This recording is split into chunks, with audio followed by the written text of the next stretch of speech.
welcome to our next regression training, extracting values to visualize regression results, right?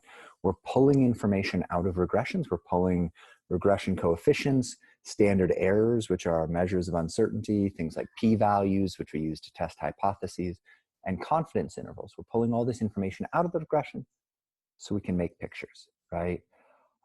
And so far, with our data visualization, we've really been doing descriptive data visualization, particularly working with data on countries, political, social characteristics of countries, incidences of political violence, things like this, and showing how these phenomena vary across space, how they vary across time, right? So we can use visualization to show kind of the underlying descriptive variation in single variables. In regression analysis, right, we're looking at relationships between variables, and especially we're sort of pushing toward what causes what. Right? How do we change the world, right? If we actually want to change the world, we need to know about cause and effect. So we do this really complex, sophisticated analysis to try to extract cause and effect from observational data, which is always pretty sticky. Causal inference based on observational data, you know, that's a topic for multiple graduate methods seminars, right? But that's kind of the endeavor we're often involved in. How do we take the information from those really complicated regression tables and present it visually? So, you know, in our last regression training, we were working on making a publication grade regression table like this one. And this is a beautiful regression table. It's very, very nice. You know, this comes from the appendix of my book on foreign investment and sort of migrants and foreign investment in developing countries, and sort of, you know, so it's a whole book on that. Which the lab was very involved in, and I, you know, we had a spec lab research assistant help make this table, right?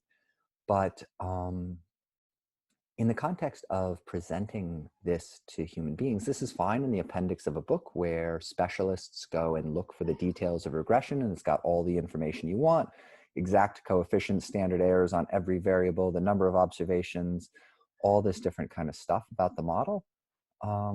About each of these 8 models, but it's not a very nice way to show this information to people, particularly non-experts, and particularly sort of in a presentation context. It's one thing in an appendix, it's another thing if you put this up on a slide, right? So if you go into a talk, you go to present information to real people, and you present a table like that, this is the message you're sending to your audience, right? You're saying, I don't respect you enough to have worked harder to make this easy to understand. Right? It wasn't worth my time and effort to make this easy for you, right? And going back to our principles of data visualization, right? We work hard so that our audience doesn't have to, right? So that things are intuitive to our audience.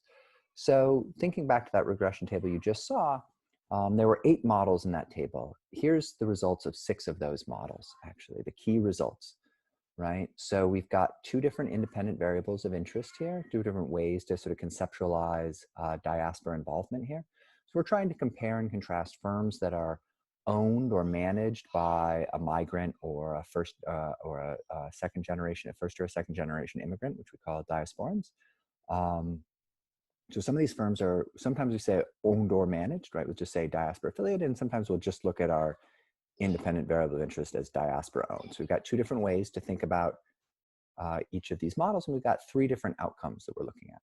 Did these firms, when they had a dispute with a business counterpart, did they attempt to use the courts to resolve it? Did they attempt to resolve it outside of courts?